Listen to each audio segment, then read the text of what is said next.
뜻일까? 아님 내 고집 때문일까? 견디고 참는 것, 그 자리를 지킨다는 게 주님 뜻일까? 아님 내 신념일까? 시간이 흘러 많은 산을 넘어왔지만 여전히 나는 답을 모르죠. 답을 몰라도 깨달은 것 하나 있죠. 주님께 그저 엎드리는 것, 그저 엎드리는 것, 그저 엎드리는 것. 내가 엎드려야 주님이 업고 가시죠. 그저 엎드리고 주님과 함께 온 길은 결코 후회가 없죠.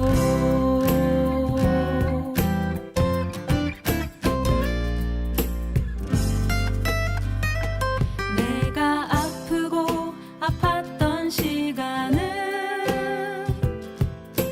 주님 뜻일까? 아님 내 고집 때문일까? 견디고 참는 것, 그 자리를 지킨다는 게 주님 뜻일까? 아님 내 신념일까? 시간이 흘러 많은 산을 넘어왔지만 여전히 나는 답을 모르죠. 답을 몰라도 깨달은 것 하나 있죠. 주님께 그저 엎드리는 것, 그저 엎드리는 것, 그저 엎드리는 것. 내가 엎드려야 주님이 업고 가시죠. 그저 엎드리고 주님과 함께 온 길은 결코 후회가 없죠. 그저 엎드리는 것, 그저 엎드리는 것. 내가 엎드려야 주님이 업고 가시죠. 그저 엎드리고 주님과 함께 온 길은 결코 후회가 없죠. 결코 후회가 없죠. 결코 후회가 없죠.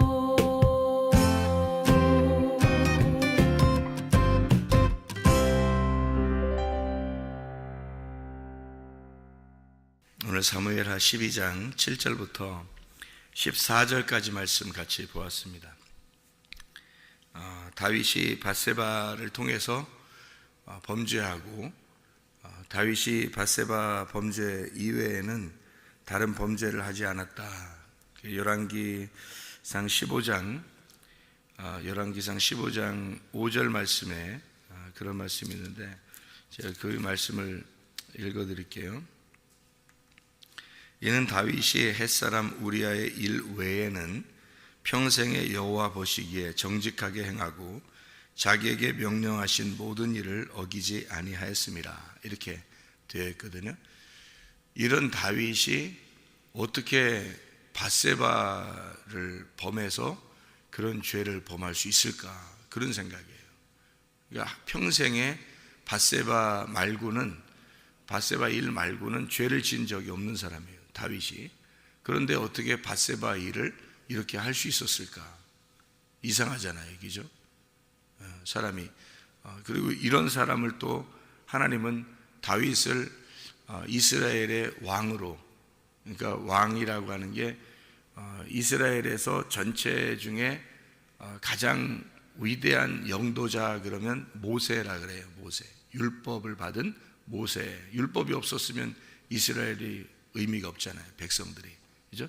율법 때문에 이스라엘 백성들이 지금까지도 유지하고 있는 것이 이제 율법 때문이니까, 율법을 준 모세가 가장 큰 영도자고, 그리고 가장 위대한 왕 그러면 다윗, 지금도 그렇게 이야기하니까 가장 위대한 왕은 다윗이라고 그러거든요. 그러면은 다윗이 분명히 우리가 볼 때도 엄청난 지금 일을 저질렀는데, 그런데도 하나님이 이 사람을 갖다가 이제 다시 그 위대한 왕으로 삼고, 또 계속해서 그런 왕으로, 요한계시록에서도 다윗 왕만큼 좋은 왕이 없으니까 이 다윗의 별, 다윗의 왕으로 예수님이 다시 오신다, 이런 이야기들을 이제 하시죠. 그러니까 그런 위대한 왕이 어떻게 이런 범죄를 저질렀을까, 그런 게 좀 의문이 나죠, 사실은. 그죠? 성경에서 하나님이 막으실 수도 있었는데, 그런 위대한 왕이라면 그 한 번의 실수도 하지 않도록 하나님이 딱 막으시면 충분히 막을 수 있었는데 막지 않았다. 이상하지 않는가? 성경을 볼 때 이상하지 않는가? 어떤 것은 하나님이 막으시잖아요. 아브라함이 뭐 자기 아내들을 팔을 때도 그쪽에 막 나타나가지고 꿈에도 나타나고 막 이제 얘기해서 절대 건들면 안 된다 그러고 막 이렇게 하나님이 하시거든요. 그런데 다윗이 이렇게 범죄할 때는 그냥 두신단 말이에요. 그러면 이제 성경이 뭔가 이상한 거죠. 뭔가 이상하다기보다도 뭘 설명해 주려고 성경에 쓰여진 거죠. 뭘 설명해 주고 싶으니까. 그 아브라함 때, 이삭 때 다른 그 왕이 그 아내들을, 그러니까 사라, 이제 아브라함에게는 사라, 그리고 이제 이삭에게는 리브가가 다른 왕에게 이렇게 근접하지 못하도록 막은 이유가 있어요. 그렇게 한 이유는 그 씨가 그 온전한 씨, 하나님이 주신 씨, 그러니까 오직 아브라함에게서만, 이삭에게서만 그 씨를 받아야 되거든요. 그래서 다른 씨를 받으면 안 되니까, 그러면 온전한 사람이 되지 못하잖아요. 그래서 다른 씨를 받으면 안 되니까 그걸 막으신 거고, 다윗이 이제 다른 사람을 이렇게 범죄하는 것은 다윗에게 무슨 다른 씨를 받거나, 다윗이 다른 씨를 받거나, 뭐 다른 씨가 뭐 이상하게 뭐 다르게 번지거나 뭐 이런 의미가 아니기 때문에 그냥 막지 않으신 거죠. 그러니까 그런 어떤 이유도 있는데, 제가 설명을 여러분에게 잘 해드리려고 합니다. 이걸 잘 들으면 좀 이해가 돼요. 그런데 이제 이게 여러분은 이제 우리가 지금 얘기를 들으면서 뭐를 이제 생각했냐 하면, 그래, 우리가 은밀한 중에 행한 그 범죄를 하나님이 다 보시고 있다, 이렇게 하니까, 그렇지, 우리가 혼자 있을 때 얼마나 조심해야 되는가. 그게 진짜 하나님이 우리를 보시는 거룩함이거든요. 혼자 있을 때 무슨 행동을 하느냐를 보면 그게 그게 이제 이런 성경을 보면서, 여기 내용을 보면서 우리에게 적용을 하는 거죠. 이런 성경을 보면, 그렇지, 하나님이 우리를 은밀한 중에도 다 보시고 있어. 내가 혼자 생각하는 것도, 혼자 말하는 것도, 혼자 행동하는 것도 하나님은 다 보시고 있어. 그러니까 우리는 조심해야지. 이제 이런 것들은 우리가 이제 스스로 다 성경을 읽으면서, 성경을 들으면서 깨달을 수 있고 이해할 수 있는 것들이고요. 그런 것들은 우리가 성경 전체에서 이렇게 자꾸 이렇게 성경 말씀을 듣다 보면 우리가 이제 이걸 가지고 내가 어떻게 살아야지 하는 건 이제 알게 된단 말이죠. 그런 것들은.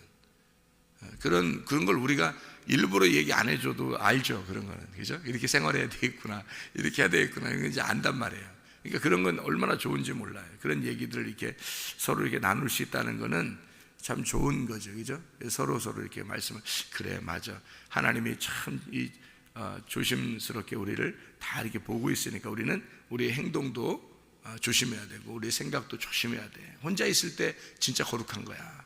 그거는 진짜 중요한 거 말씀드리거든요.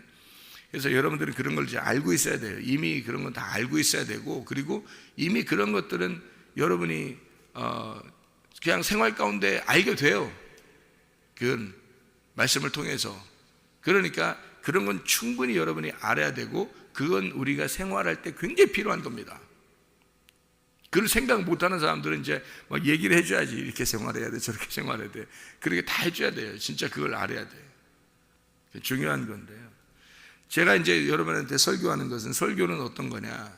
저는 이제 이렇게 생각을 해요. 설교라는 건 이 성경에 있는 내용을 이제 설명해 주는 거예요. 그냥 그 내용 그 자체를 설명해 주는 거예요.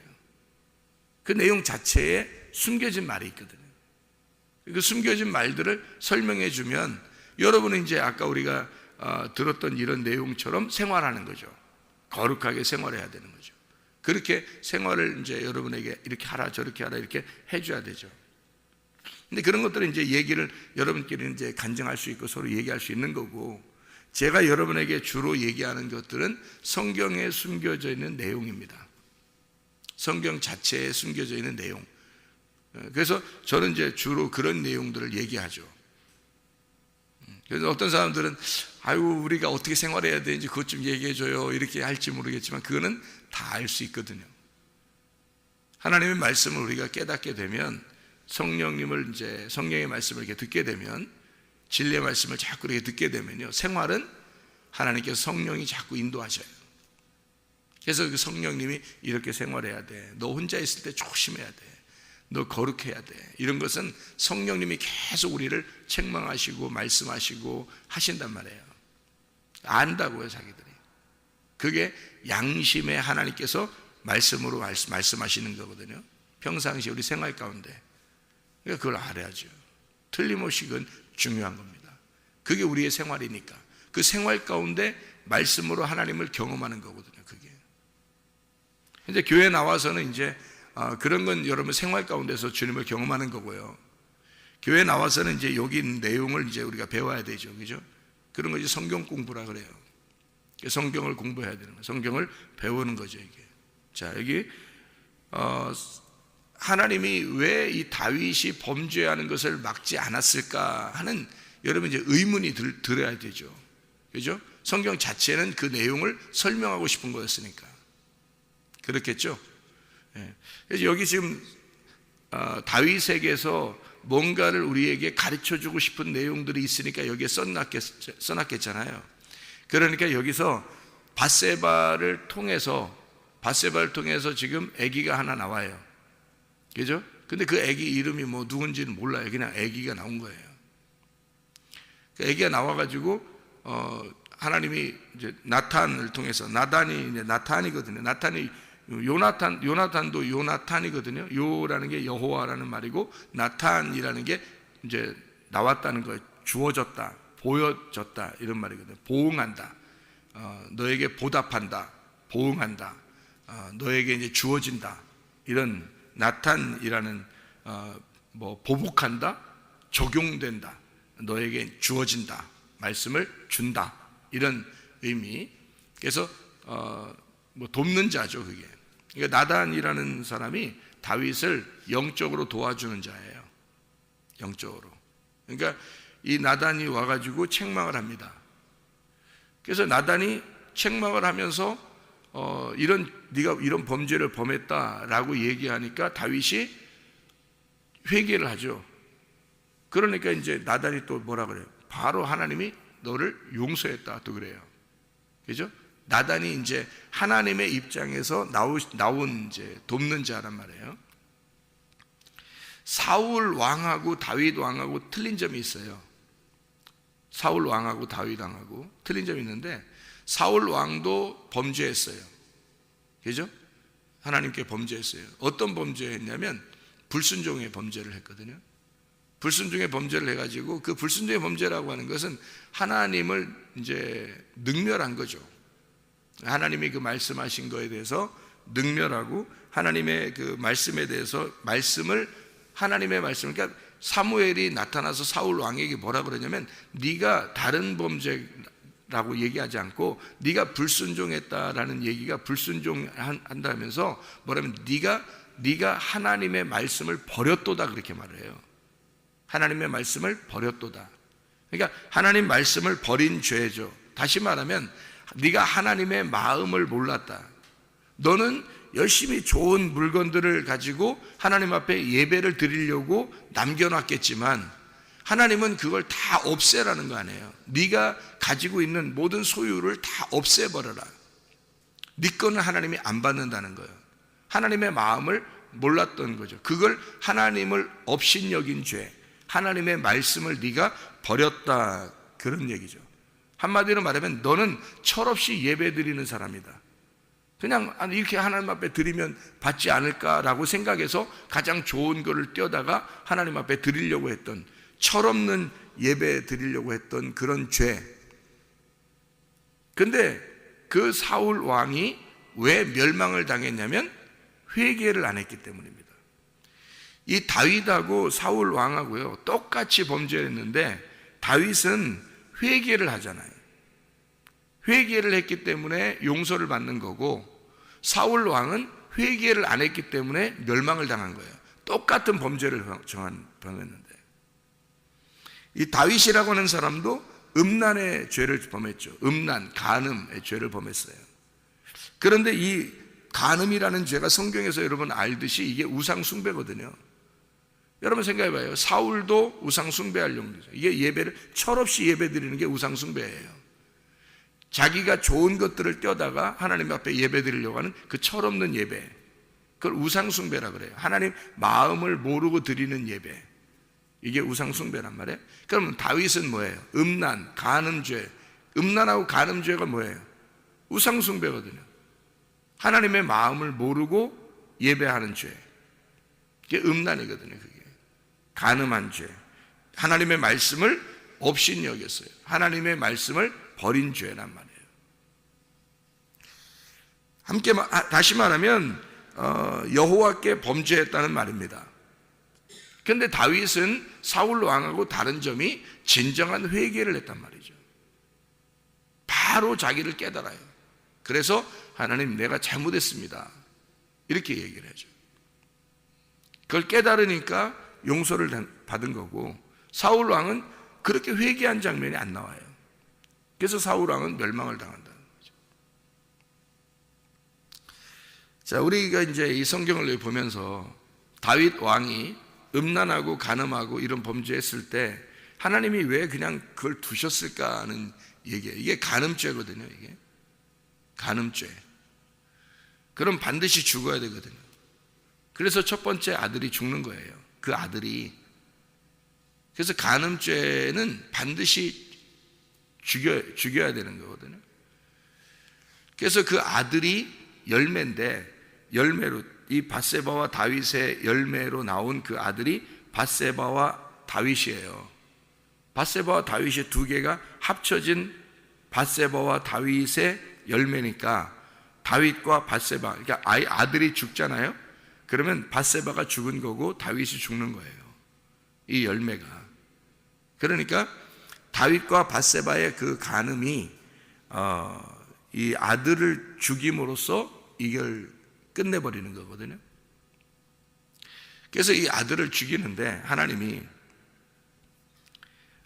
반드시 죽으리로다. 누가 죽는 거예요? 다윗이 죽는 거예요. 밧세바가 죽는 거예요. 이게 반드시 죽으리로다. 그러니까 하나님이 그를 죽이는 거예요. 그럼 하나님이 이걸 갖다가 어떻게, 왜 이걸 처음부터 막으면 되는데, 처음 아브라함이나 이삭이나 이런 사람들은 처음부터 막았잖아요. 그 부인 팔아먹지 못하도록 처음부터 막아줄 수 있는데, 그런데 어떻게 다윗은 이런 범죄를 하는데 이거를 막아주지 않았을까? 이유가 있는 거예요. 다윗이 이런 범죄를 함으로써 하나님께 꼼짝 못하게 만드는 거죠. 다윗한테는 이런 범죄를 하고 있을 때 가만히 두는 거예요. 두면은 꼼짝 못하죠. 이건 이제 하나님께 잡힌 거예요. 그렇죠? 이제 하나님께 완전히 딱 이제 잡힌 자가 되는 거예요. 꼼짝 못해요. 벗어날 수가 없습니다. 율법적으로 벗어날 수 없는 범죄를 저지른 사람이 됐어요. 이제 하나님의 그물망에 딱 잡힌 겁니다. 그러니까 하나님으로부터 벗어나지 못하게 만들려고 하는 거죠. 다윗에게서는. 그렇죠? 그럼 이 다윗을 통해서 아이가 태어나게 만드는 것도 하나님의 계획인 거죠. 그러니까 하나님 입장에서는 하나님의 그 계획을 이루시려고 하는 거. 성경은 하나님의 계획이에요. 이게 다 하나님의 계획으로 이루어진 책이에요. 그러니까 하나님의 그 뜻이 쭉 이루어지게 만들어준 거고, 다윗에게는, 다윗 개인 그 한 사람에게는 하나님의 그물을 팍 쳐버리면서 못 벗어나게 만들어주고, 그래서 실제로 여러분, 하나님의 계획에 있지만, 이게 모든 게 하나님의 뜻이고 하나님의 계획에 있지만, 다윗이 범죄했을 때 다윗을 그냥 두지 않죠. 완전히 그를 다 멸망시켜 버립니다. 그렇죠? 다 값을 받도록 만들어 버려요. 평생에 이 범죄하기 전까지는 계속 승승장구했어요. 하나님이 계속 보호하고 지켜주고 이기게 하고 그랬죠. 근데 이 범죄하고 난 다음부터는요, 하나님이 다윗을 늘 고민스럽게 만들고 괴롭게 만들고 집안에 풍지박산 나게 만들고 막 이렇게 만들어줘요. 그래서 꼼짝 못하게 죽을 때까지 괴롭게 만들어 버립니다. 다윗 개인에게 있어서는. 그러니까 하나님은 그 죄값을 그대로 갚아주는 거죠. 그게 율법의 하나님이니까 그 율법의 그물로 완전히 가둬버리는 거죠. 그래서 우리는 진짜 우리 실제적인 생활에서도 조심해야 되겠죠. 진짜 우리가 하나님 앞에 바르게 생활해야 되겠다. 근데 이제 하나님의 계획을 한번 여러분에게 설명을 해볼게요. 자, 밧세바를 다윗이 범했다. 간음이죠. 간음죄입니다. 그러면 자, 하나님이 이 땅에 내려와서 마리아의 뱃속에, 하나님의 성령이 마리아의 뱃속에, 마리아는 어떤 거예요? 죄인이죠. 인간들은 죄인이란 말이에요. 하나님이 인간이라는 죄인의 뱃속에 들어가는 건 뭐예요? 간음이에요. 이게 그 자체가 간음이라고요. 하나님이 인간의 배를 빌려서 하나님이 인간의 뱃속에 들어가는 자체가 간음이라고요. 여러분 잘 생각해 보라고요. 하나님이 어떻게 부정한 인간 속에 들어갑니까? 말이 안 되죠. 다윗이라고 하는 이 사람이 어떻게 남편이 있는 아내에게 들어갑니까? 말이 안 되죠. 그걸 간음이라 그러는 거예요. 하나님 자체가, 하나님의 성령이 인간이라는 마리아 뱃속에 들어간다는 자체는 간음이에요. 그 간음으로 태어난 아들은 어떻게 돼야 돼요? 죽어야 되는 겁니다. 그래서 예수님이 죽는 거예요. 여러분, 이 아들이 죽는 것은 예수가 죽는 거예요. 이거를 하나님의 계획 속에서 설명해내는 겁니다. 하나님 아버지가 인간의 뱃속에 간음하여 들어가 인간 마리아와 함께 관계를 가져 하나님이 인간의 뱃속에 들어가 간음을 저질러 그리고 그 아이가 태어난 것이 예수예요. 그 예수는 죽어야 되는 겁니다. 그래서 그 아들이 죽고 두 번째 아들로 부활하여 태어나는 것이 솔로몬이에요. 그래서 첫 번째 아들이 죽고 그 배에서 그 첫 번째 아들이 들어가 그 배를 완전히 훑어서 깨끗하게 만든 그 배, 첫 번째 아들이 들어가 그 배를 훑어가지고 나온 그 죄덩어리는 죽고 그 깨끗한 배에서, 그 똑같은 밧세바의 배에서 똑같은 것이, 똑같은 형제가 하나 또 나와요. 그게 솔로몬이에요. 그래서 부활의 예수님, 솔로몬에 의하여 성전이 세워지는 겁니다. 부활의 예수님이. 그러니까 같은 형제죠. 같은 형제인데 그 먼저 죽은 형제 때문에 두 번째 아들이 나온 거예요. 그게 솔로몬이란 말이에요. 이해가 되겠습니까? 무슨 말인가? 그래서 첫 번째 아들을 하나님은 죽여야 하는 거예요. 그리고 두 번째 아들, 만약에 다윗과 밧세바가 진짜 간음을 저질렀는데 애가 무슨 죄 있어요? 애가 무슨 죄냐고 생각해봐요. 둘이 범죄했는데 하나님이 마리아 뱃속에 들어가서 예수님이 태어났는데 예수가 무슨 죄가 있어요? 죄가 없어요. 애가 무슨 죄가 있냐고요. 자기들끼리 계획해서 자기들끼리 간음을 저질러서 애가 태어났는데 애가 죄 졌어요? 애는 죄 없다고요. 예수님은 하나님이 마리아 뱃속에 들어가서 태어난 것인데 간음으로 태어난 아이인데 이 예수가 그런데 예수가 무슨 죄가 있냐고요? 죄 하나도 없다고요. 죄가 없으신 분이라고. 그 마리아의 뱃속을 위해서 마리아의 그 죄덩어리를 훑어서 끌고 나왔기 때문에 그냥 그 마리아를 대신해서 죽는 거예요. 하나님이. 마리아가 인류의 대표라고. 하나님이 인간에게 들어가서 인간의 죄를 뒤집어 써서 나온 거지 죄가 있는 게 아니에요. 이 아이는 죄가 있는 게 아니라고요. 그 마리아의 죄의 열매를 가지고 나온 거죠. 그리고 그 아이가 죽게 되는 게 예수가 죽는 거잖아요. 그리고 나서 그 배가 깨끗해지죠. 밧세바의 배가 깨끗해진단 말이에요. 마리아의 배가 깨끗해져요. 그러니까 마리아를 정결케 하는 자는 누구냐면 예수님입니다. 예수가 뱃속에, 엄마 뱃속에 들어가 잉태가 되면서 엄마는 깨끗해지는 거예요. 예수가 죄를 뒤집어 쓰고 나오고, 이 아이가 밧세바의 배에서 나와서 그 밧세바의 배가 깨끗해지자 그 깨끗해진 그 텅 빈 그 배에서 솔로몬이라는 아들이 나오는 거예요. 텅 빈 무덤에서. 부활하신 주님입니다. 텅 빈 무덤에서 나온 부활하신 주님이에요. 그게 솔로몬이라고요. 그래서 솔로몬을 통해서 성전이 세워지는 거라고. 하나님의 놀라운 계획이에요. 이게 하나님의 놀라운 장면이죠. 이거는 하나님의 계획이니까 이렇게 되는 거지, 하나님의 계획이 아니고서는 이렇게 될 수가 없어요. 처음부터 하나님은 다 막아낼 수 있습니다. 이건 하나님의 계획이에요. 전적으로. 그래서 하나님은 아브라함과 이삭이라고 하는 사람을 통해서, 아브라함이 첫 번째 아들이 누구죠? 아브라함의 첫 번째 아들이 누구예요? 이스마엘이죠. 이스마엘. 그래서 이스마엘을 내보내고, 이스마엘이 뭐 나쁜 놈이에요? 여러분 생각할 때 이스마엘은 나쁜 놈이에요? 아니에요. 이스마엘이 뭔 죄 있어요? 이스마엘이 형제들끼리 태어나면 좀씩 다투고 그러는 거지, 좀 다툰다고 사라이가 이삭을 나눴고 사라가 승질나가지고 저거 남의 자식이라는 거, 이게 지금 남의 자식이에요. 그래서 내 아들을 갖다가 동생인데 동생하고 형하고 맨 싸우고 그러는 거지 원래 형제들이 다 그런 거죠. 그런데 이복 동생이란 말이에요. 이복 동생, 이복 형이란 말이에요. 싸우니까 이 사라가 기분 나쁘니까 저거 이스마엘을 쫓아내버리라는 거예요.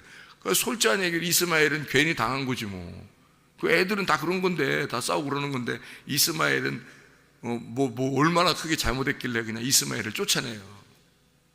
근데 그것도 하나님의 계획이죠. 그래서 하나님이 아브라함은 쫓아내고 싶은 생각이 없었어요. 이스마엘이 장자니까. 이스마엘이 장자인데 왜 쫓아내겠어요? 쫓아내고 싶은 생각이 없는데 하나님이 쫓아내라 그래요.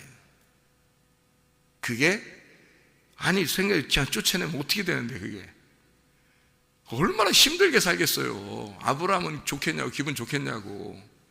그 장자인데 이스마엘이. 그것도 사라가 하갈하고 같이 이렇게 자라고 그래가지고 그 아브라함이 처음부터 자고 싶어서 그러니까 자라고 해서 형 잤는데 애가 낳는데 그 장자인데 어떻게 그 첫째 아들인데, 아브라함이 좋아하는 첫째 아들이란 말이에요. 근데 그걸 내보내라는 거예요. 그러면 이스마엘 입장에서는 상당히 억울한 거죠. 자기가 태어나고 싶고 태어났어요? 지들끼리 그러더니 자기가 태어났더니 자기를 또 내보내. 그게 너무 힘들고 울고 그러잖아요. 밖에 나와서 그 광야에서 울고 그러잖아요. 하나님이 그 이스마엘, 그 아들의 소리를 듣죠. 하나님이 듣고 우물을 터쳐주고요, 물 주시고 그러잖아요. 이스마엘, 하나님 사랑하십니다. 이 이스마엘을 내보내고 난 다음에, 이삭이 하나 남았어요. 이삭 하나 남았더니 하나님이 어떻게 이삭을 아브라함 보고 드리래, 바치래. 또 드리고 바치랍니다. 그래서 이삭을 갖다가 바치게 되죠. 거기에서 하나님이 하나를 깨닫게 해주는 겁니다. 죽음에서 부활한 아들 솔로몬, 부활해서 죽음에서 부활한 그 아들 솔로몬을 너에게 안겨주는 거죠.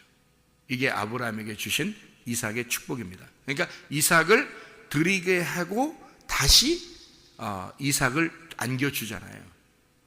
그러니까 부활의 예수님이죠.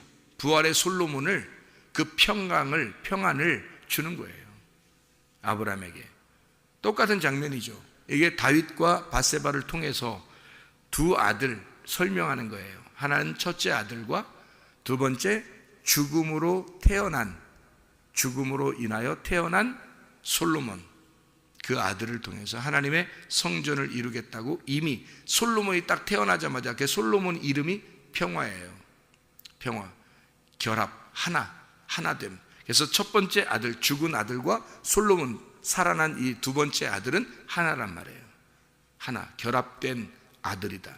그래서 솔로몬, 다윗이 첫 번째 아들이 밧세바를 통해서 죽은 그 첫 번째 아들을 통해서 굉장히 울죠, 그죠? 울어요. 죽고 나니까 어떻게 눈물 싹 씻고 하나님의 계획을 깨닫고요. 그리고 두 번째 아들을 태어난 그 솔로몬을 통해서 하나님이 약속을 미리 해줘요. 이 솔로몬을 통해서 미리 약속을 해서 솔로몬을 통해서 하나님의 성전이 이루어질 거고 너의 왕권은 계속 유지가 될 것이다. 이렇게 이야기를 해줍니다. 이미 약속을 미리 해줍니다. 다윗에게요. 그건 하나님의 계획이었다는 얘기입니다. 그렇죠?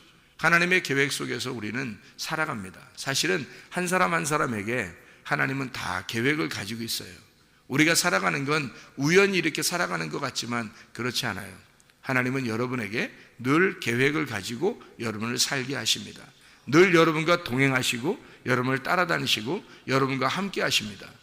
그런 하나님에게 여러분 우리는 진짜 하나님의 계획이 무엇인지를 늘 깨닫고 살아가셔야 돼요. 그래서 그게 뭐냐면 하나님 말씀을 깨닫는 거예요. 이 말씀 있는 그대로를 깨달아서 아하, 하나님 말씀이 이렇게 되어 있구나. 그러니까 내 삶은 어떻게 하나님의 성령께서 인도하시겠죠. 성령께서 인도하시니까 그 삶에 적용해서 내가 하나님 앞에 얼마나 거룩해야 하는가, 내가 음란하지 아니하고 우상 숭배하지 아니하고 내가 하나님 앞에 거룩한 하나님의 사람으로 살아야 된다는 걸 하나님의 성령이 가르쳐 줄 거라고요. 그러면 그 삶의 적용은 우리가 늘 말씀을 깨닫는 이 전체적인 하나님의 계획, 말씀을 깨달은 사람들에게 이 삶의 적용은 늘 삶에서 우리에게 말씀하시는 하나님이 계시다고요. 그 삶에서 우리를 인도하셔서 그 삶을 하나님의 길에서 벗어나지 않고 살아갈 수 있도록 만들어 주시는 그 하나님의 성령의 인도하심이 오늘도 늘 여러분과 함께 하시기를 바랍니다. 기도하겠습니다.